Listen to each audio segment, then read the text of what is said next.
Greetings weary travelers and curious minds. Before we begin the video, I must note that today, as in the day this is being posted, is the 21st, making today a grand marker to a momentous occasion. If however you'd like to skip this intro part and get directly into the meat of the theory, you can use the timestamps posted or chapters used for this video to skip ahead. If you're staying to hear me out instead for this part, thank you. Your support is greatly appreciated. For those not in the know or are new to my channel, any video uploaded on the 21st of any month is always going to be a poll topic winner video for when any of the subscriber goals are met. From these, the results of poll choices hosted in my Discord dictate what that topic is. If you'd like to drop in and vote for another video topic for the next time a subscriber goal is hit, we'd be happy to have you. We're a friendly bunch that's open to Kingdom Hearts and chill for anyone interested. This month's subscriber goal hit was 10 subs reached for the channel. Now as for how to celebrate, I've got a little surprise for the occasion. Since others coming out to support me is what makes videos like this possible, it's only just that I should reflect the same. To keep it special, sprites of this variant are going to only be kept on poll result videos since they're decided by the community rather than myself. I do hope you like it. Now that that's all out of the way, it's about time we start the video for real.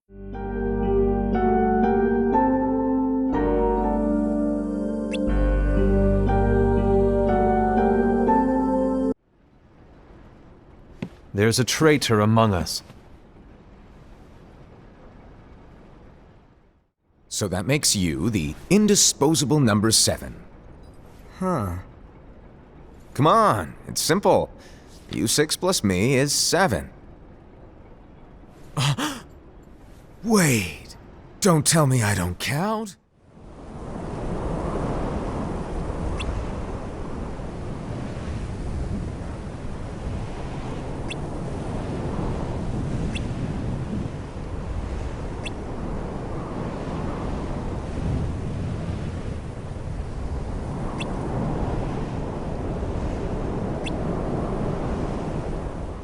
I'm the right person for this? Ava, you're the only person for this. We're going to start things off rather slow and steady, but this is by far one of the most important pieces you could begin with in order to understand the golden rule of puns Kingdom Hearts operates upon. The table the foretellers sit at is no exception to this rule, so to begin this thread, we're starting by establishing where specifically each foreteller sat at the table. It may seem simple, or even goofy, but I promise this is incredibly important, and that is taken with great care within the series. If you pay close attention, the table the foretellers sit at is largely the same symmetrical pattern except for a small gem piece that is placed at each respective foreteller's seat. Sharp eyes will catch on quick that these colors they have do not represent the mask colors or the garb colors of the foretellers, but instead the colors associated to their unions. As in, these are the colors seen at the very beginning of the game when choosing your union. Each one of these colors then directly implies which union leader is for each union, by extension. Red is Unicornus, pink is Vulpes, dark blue is Anguis, light blue is Ursus and gray is Leopardus. For any needing a refresher for who's who, that translates to Unicornus is led by Ira, Vulpes is led by Ava, Anguis is led by Invi, Ursus is led by Osed, and Leopardus is led by Gula. We also have the 5 roles for these leaders too. For anyone needing a refresher, those roles were tasked with being the mediator, held by Envy, being the new leader of union leaders held by Ira, the right hand to the new leader, held by Osed, the one who finds the traitor among them, held by Gula, and the one who would gather the survivors that would escape the war, held by Ava. There was also a 6th role held by Lucio, being the traitor role itself. Since the dandelions were already collected for the new union leaders to take hold, that leaves the last role of the 5 when it comes to the brand new union leaders as the traitor role, since no one is out gathering dandelions. This extra role, however, will still get touched on a little bit, so don't worry. Now that we have the groundwork established, be sure to keep this all in mind as we continue going forward, as it's going to completely change the way you look at Union Cross. Now that we have the colors on the table set up, as well as which unions they represent and the 5 inherited roles established, we have to go into the roles of who's who, since that should also aid in solving for who replaced who between the foretellers and the new union leaders. Thankfully, we have multiple scenes from Union Cross to confirm not only where they sit, but that it's also the default seats whenever there aren't several of them standing around or checking something out on the table. Before we begin with this, there is something important to note. Their seating at the table will never change no matter what union you pick at the start of the game, so your choice in what unions you and by extension Ephemer and Skuld start with have no impact on the table seating. What this means is ultimately that these are intentional design choices, to inform the audience about the characters specifically. Now to start, we're going to go down the list by clearing out the most blatantly obvious of the bunch to pick from. That way we can narrow down roles to hand out for those still in an uncertain niche. Our first character of obvious roles established among the new Union leaders is a real no-brainer, as we have Ephemer taking the mantle of new leader of the Union leaders role, after Ira. The others follow his lead. Brain spells it out clear as day. He gets to have final say on who is left behind in the data world. Ephemer's role taken is the leader. Ephemer's seat at the table is light blue of Ursus, making Ephemer the established replacement of Osed as the new leader of the Ursus Union. I really hope you're excited about the prospect of 2 new leaders in one slot, as this one, despite its obvious nature, doesn't work without the 2-in-1 package. Our next seat covered for cleaning out the obvious picks for obvious roles is going to be Ventus, taking the role of the traitor, claiming the mantle after Lucio. While he isn't intentionally the one who betrays them, he did tie into the loss of Strelitzia and take her spot among the new Union leaders. Between all of them, this is the most overt and obvious case of a traitor to fit into the role, since at the end of the day he still ultimately brought in darkness and weakened their ranks. Not only is Ven's seat at the table red of Unicornus, but even Darkness takes the same seat at the table after finally separating from him again, reiterating both of them together establish Ventus's inherited role from the Foretellers as a new Union leader. This means Ven and Darkness as one and the same makes the established replacement of Ira as the new leader of the Unicornus Union. Ira's mask being a possible reference to his replacement, since nightmares, otherwise considered sleeping darkness, all have red eyes is something that could be brought up here, but the significance of the masks and their eye colors belongs as its own separate video. We're here to focus on which Union leader replaced who after all, not the whole deluge of visual hints, puns and details the story was giving us from the jump about it. To pull us back on track, we're going to be working down the third and final obvious pick for role and replacement, as the last on the list of the obvious ones would be Skuld taking the role of mediator, after Envy. Skuld fills this role, to a T, calming tensions when they start to flare up. Her most noted example is with Ventus, as after discovering he should not be a Union leader, she continued to try and comfort him. She also expressed this role when Laurium was in a rage over revelations regarding his sister. The role she makes most overt across all her screen time in Union Cross is mediator, hands down. In news that should be surprising to no one due in part to everyone openly comparing her to Ava, Skuld sits in Ava's seat. She takes the pink of Vulpus to the table, replacing Ava as the new Union leader of the Vulpus Union. This leads us into our last 2 roles. The one who takes the role of right hand to the leader of the Union leaders, and the one who is tasked with discovering the traitor. Our last 2 candidates being Brain and Laurium, and this is where things get a bit difficult to resolve. What makes the choice between them far less clear than the others are that both of them end up preforming both roles within the story. To the extent it can be argued down to preference for which of the 2 takes which role among the Union leaders. Let's go through the feats of both of them to explore exactly what I mean about this issue of role assignments. To start with Brain, he is undeniably responsible for discovering that there is an imposter among the new leaders. When Ephemer is indecisive about being the leader, it's Brain that pushes him to recognize his position. Brain is typically in the background doing extra support to aid in Ephemer's plans and objectives across the story of Union Cross, to the point half of the story could never have happened without his input and assistance to Ephemer's goals. He is seen directly taking charge of the situation when Ephemer could no longer keep it under control. He rightly calls out when Ephemer was unlikely to be the source of an idea for the strategy and plans of the new Union leaders going forward, much like a right hand would do in order to make sure the leader was kept on track.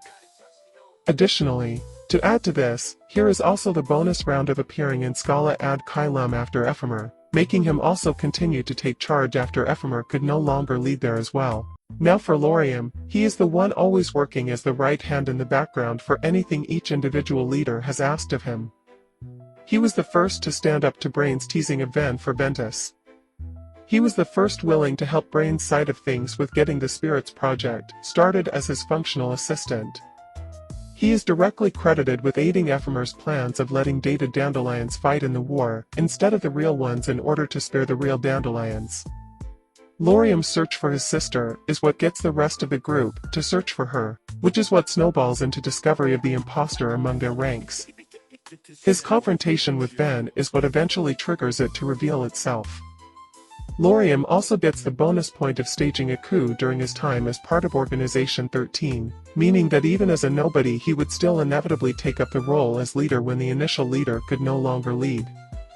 Both of them hold traits of both the one who finds the traitor and the right-hand roles within the story, with both of these attributes carried very strongly across the entire story of Union Cross. As such, I am simply boiling it down to which did more for that respective role, but as you can see from everything presented, that it could go either way from what has currently been written thus far. These are just my personal conclusions, but you're more than welcome to swap their roles if you believe my conclusions are incorrect in the final results. For the last two roles of the new Union leaders replacing the old ones, I think Brain is the right hand, and Laurium is the one who finds the traitor for their roles. Brain is at the dark blue seat of Anguis, replacing Envy as their Union leader. Of course, the last but certainly not least Laurium is at the gray of Leopardus, replacing Gula as their new Union leader. I ultimately give Laurium the discovery of the traitor role since the majority of his time was spent tracking Strelitzia, as in trying to find. This very thread not only led them to discover how to escape the data world, but of the inquiries into her disappearance they were able to discover an imposter could exist among their ranks to begin with.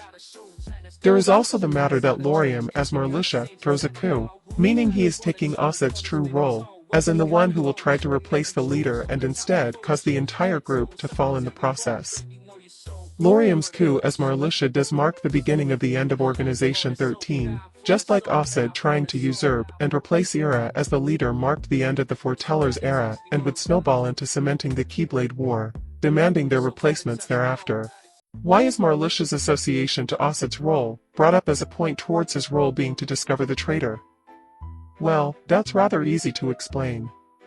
It's because his actions even as Marluxia were also critical in discoveries of traitors among the ranks of the organization, unintentionally making Marluxia once again tie into the responsibility in finding traitors even as an amnesia-ridden nobody of his former self. Knowledge from Luciu about Laurium's role would also tie into why he would be sought after, since Zemnes could just use him to find all the traitors within the organization indirectly and rid himself of them all in one fell swoop, as already seen was the plan during Chain of Memories at Castle Oblivion. However, even with all of this, it's just like with the rest between Brain and Laurium.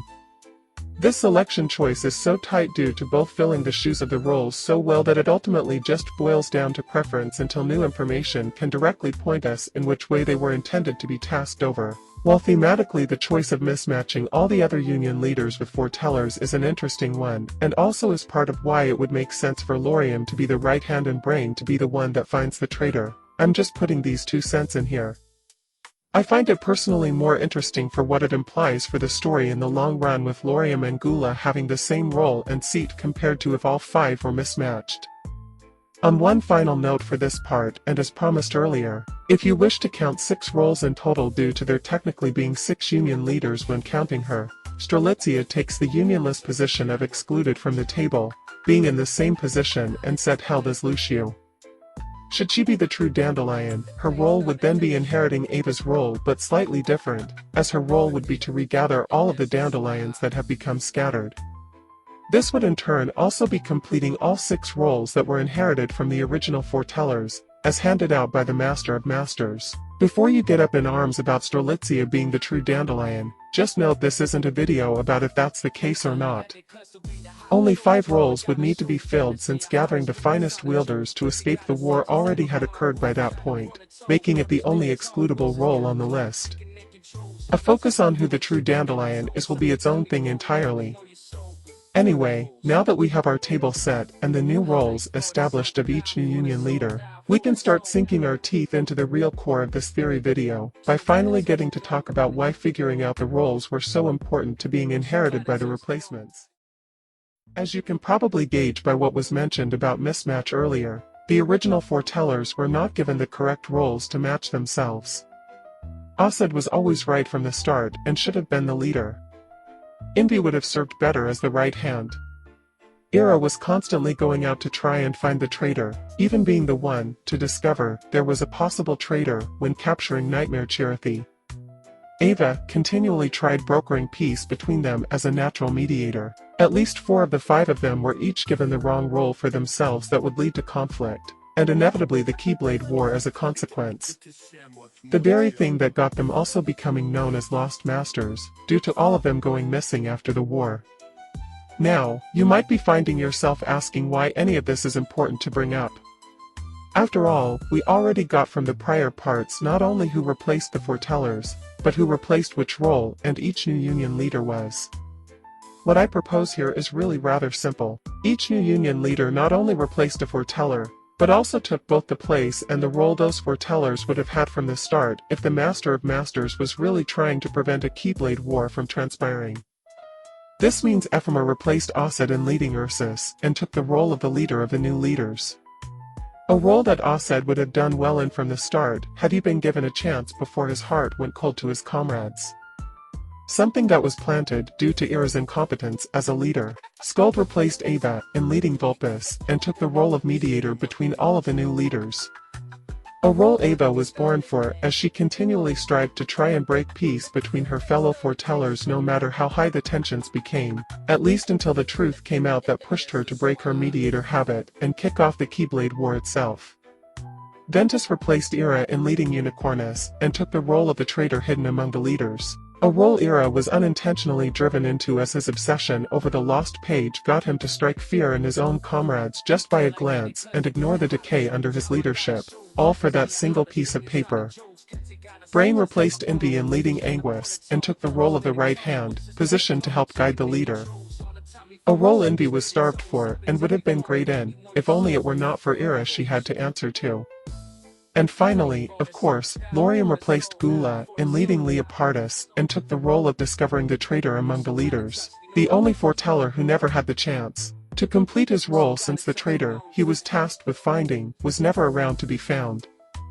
Gula is particularly the most interesting of the roles given, as while Ava, Asad, Envy, and Ira were all tasked with roles relevant to the Union Cross era. Gula's role was something only possible to be completed during the period of what comes after had begun. Even the scene of him being given this assignment was heavily implying at once all other context within Union Cross is applied to it. Your role. You must find the traitor hidden among you, and stop them before it's too late. Even though there is a traitor, act normal and keep focused. Trust no one but yourself. As for Strelitzia, the black box that can't appear in a timeline, darkness wins and light expires being a potential metaphor for Strelitzia reappearing in reality would again tie her to Lucio. Specifically, being an indirect euphemism for the type of conditions needed to bring her back to reality. Given she also would be the only one left to take Ava's role, this could in kind also help in implying more to why Ava never showed up or what her mission to be carried out is. But Strelitzia and Ava are going to get their own focus in their own video, as that can of worms, when opened, is very deep. As far as we can be concerned about the 6th role, Den could be the one tasked with the role to reunite the Dandelions, since it was Darkness that ultimately completed the task of making the traitor role realized in every iteration Ventus has acted it out. For now, this is the end of the video. What did you think? Did you learn anything new or gain a different perspective on things in the story, thanks to this video? I'd love to hear it in the comment section below, as any and all feedback is greatly appreciated. Be sure to like and subscribe for more if you'd like more Kingdom Hearts theory and speculation videos like this. And may your heart be your guiding key. Kyrie! Hayner! Ben! Dark. Sora! Enough! Terra. This is it! You shall wander forever. I put on my moon boots and dance in the streets. Oh yeah. The sky is my disco ball, shining so bright.